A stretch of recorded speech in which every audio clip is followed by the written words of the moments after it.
How do you find the balance between changing the external and accepting the internal? That some things I can have happen that influence what takes place around me, affects others, changes the way it goes. And then there are other things where I have to deal with it my own way. Take noise, for example, and being disturbed. Someone's playing their music too loud.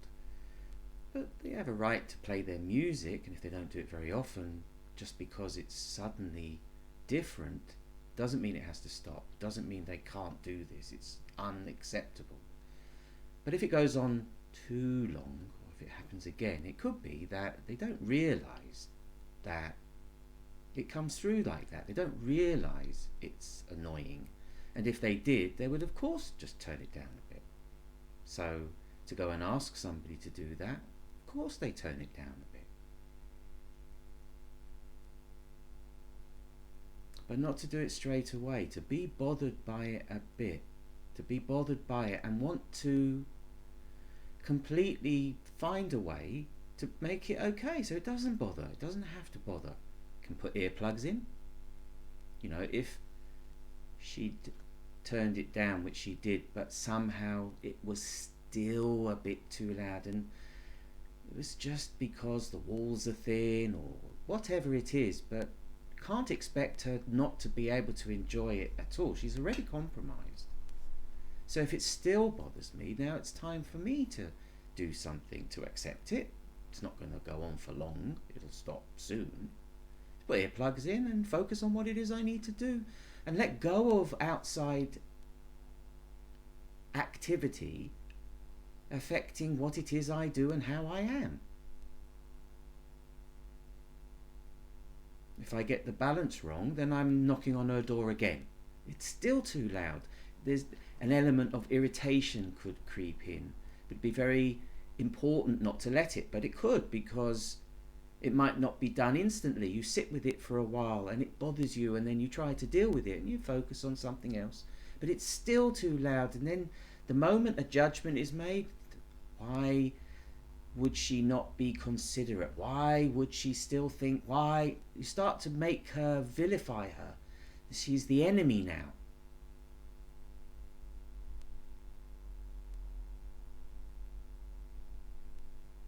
We're not talking about problem people, people who aren't considerate, who don't care. It's just something that has happened. They're young and they like to listen to their music, and it has sort of crept up. It never used to be a problem, but of late, just before they leave, actually, they're due to leave in a couple of days, maybe they're celebrating, maybe they're very happy, and happiness is expressed with music, and it's a bit loud, and they're enjoying the idea of where they're going. It's all exciting, it's all new.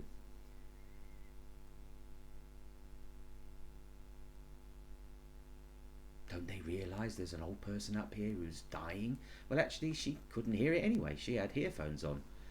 And it only really began to be like that over the last couple of days. But last night, even though it bothered me, and I did think about ringing on the doorbell, and it went on till about 10 o'clock, and it had happened previously a few weeks here and there on a Friday, and it bothered me. But I dealt with it, but I accepted it, but I found a way to not have to interfere with what it was they felt to do. They didn't do it all the time. They have a right to express and live their life their way. And while I still was sure that provided I went down and asked her to turn it down in a non-irritated way, she would. I just was in bed and things were going on. I wasn't alone. It was easier with Nicola here to do it. I didn't do it straight away, and I certainly didn't do it last night. And once I went into my room, I didn't really hear it. It was only in the living room, in the kitchen. It was coming through there, and you couldn't escape it. Even in the toilet, I could hear it. But in my room, it was so minuscule. I would have to really listen for it, and that was easy to not be bothered by it, not be affected by it. And then, of course, it just stops, as things do. They're not unreasonable. If it was 2 o'clock in the morning, that's different. But if it's 9:30 in the morning, or 7:30 in the evening, it's not unreasonable. It doesn't mean it isn't irritating. It doesn't mean it doesn't bother. So it's about just where's the balance? How much to impose my feeling on you? You need to change something and it will make me feel better. How much to change something in me so that I'm not bothered by what it is you're doing, so that we can live and let live.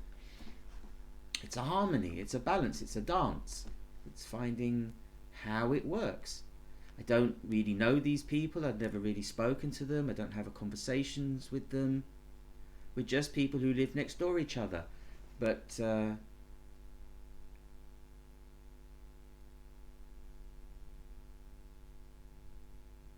interesting for someone new to arrive, rather than me being new to arrive, they were already here when I came. So when that sort of first encounter happens, if because I don't seek it, but these things have a habit of occurring, especially as I tend to sit outside when it's warm, so there's no escape from it really. Find out who these people are from the beginning, from when they come in as strangers and excited at moving into their new place and wondering who their neighbours are and what their relationships will be like with them, the little community that exists here and the association and the way that they operate and purchase things and repair things. I don't get involved in any of that.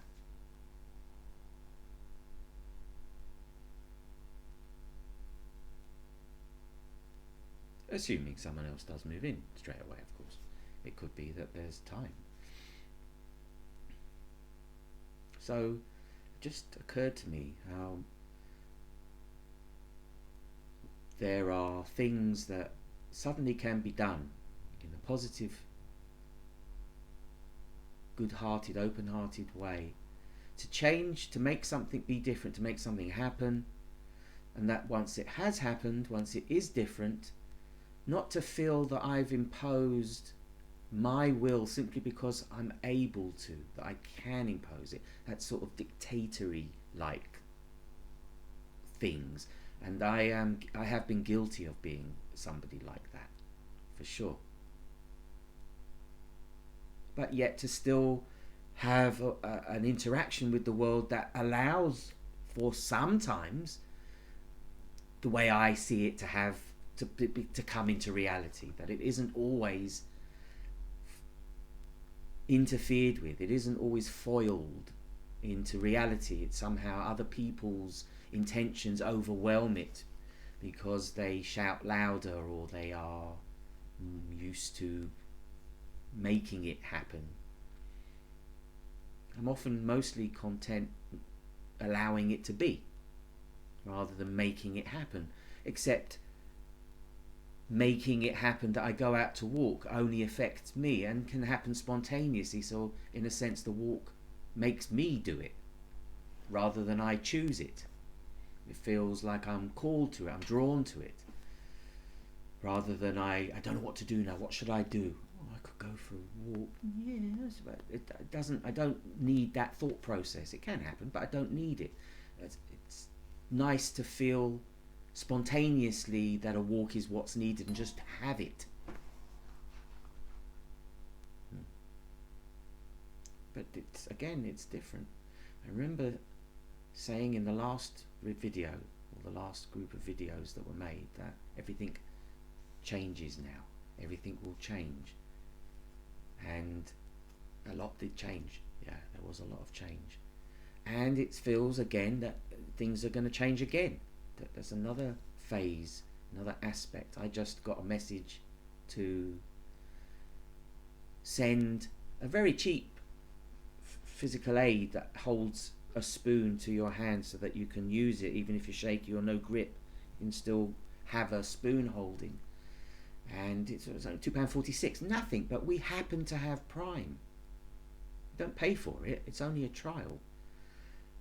And yet the trial ended 2 days ago, or should have ended Yesterday, actually, not 2 days ago, yesterday it ended, or should have ended. And I was quite happy to end it because it was just a trial. It was used 2 or 3 times. It was nice to be able to order something, even something that was £2.46, and have it delivered the next day, or even that evening, although I never chose that option, but the next day for free. So in this instance, this thing, I was able to instantly order on Prime so that it was delivered tomorrow, or will be delivered tomorrow, directly to her room or directly to the hospital, and then brought up to her room so that she can immediately use it. And only because when the end of the 30-day trial was over, I was going to cancel it. It's her account. We're not paying for Prime. We don't need rush on things. And yet, to not have it would have changed the whole way that thing worked, sending her that disabled aid, which I used to sell, strangely enough. Interesting. Just made that connection. And was offered a 30-day extension to the trial just yesterday, which I just took. Well, okay, why not? We'll have it for another 30 days. Don't know if I'll use it, but at the end of that 30 days, just cancel it like I was going to. In the fact that it was offered, the fact that it seemed perfectly okay to take it, doesn't commit me to anything, or her, it doesn't make her pay for anything. We've just gained, and instead of having to have something delivered here that I'd have to wrap up and take and post somewhere, or have something delivered but it would take 5 days, or pay 3 times the amount of the thing itself to have it delivered tomorrow, the thing just gets delivered for free. Easy peasy. There's the address, boom, done. And then I can go on my way and not have to be involved in that again. Have some break from it, like I was talking about in the previous recording. For a moment, it felt like I couldn't even have a break, that now I've got to think about her and get her stuff, and there was resistance, negativity. But actually, it's a good idea. I'd never thought of it. That's the kind of help she's getting. Those ideas to make it easier for her to continue in whatever way or form that happens. And I was able to make that happen instantly because my sister was the go-between. She got the address. She just gave me all the details, what it was, the address to send it. Done. But there was a moment where I was caught in the old vibration, the negative vibration, the low vibration. Resisted. Somehow didn't want it because it meant that I was involved and I didn't want to be involved. I needed to be away, and I've only just begun and already it's over. But actually in doing it, in realising that I just can do it, just stay present, just do it, just let it happen, it's finished. I don't have to think about it. I'm not resisting anything. I've actually helped. I've participated in something that my sister could have done, but she doesn't have to. She's got enough on her plate. And it's done so quickly that she can let go of the idea. Everybody's happy.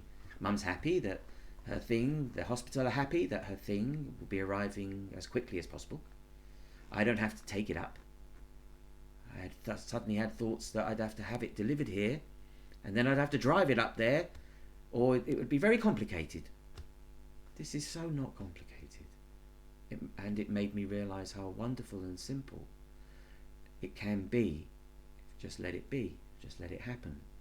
If it just allow those who step up to do what it is they do to do it, to not involve myself and get involved in things that I can't deal with. I don't have to have an opinion on them. I don't have to decide this isn't right, you should do it like that, but then no, it's nothing to do with me, I'm going. I just stay back. And that gave my sister the space to do it her way, figure it out, make it work, do what she can, do what she could. She was tested, and each day and slowly, and then by the weekend completely tested, and then she'd reached her limit. But she was able to speak to the people and make contact and make the calls and hear from the hospital and speak to the consultant and have the nurse call and speak to the GP and get them make the calls, and then suddenly it's all happening. And exactly the right thing that needed to happen did. end of number 2.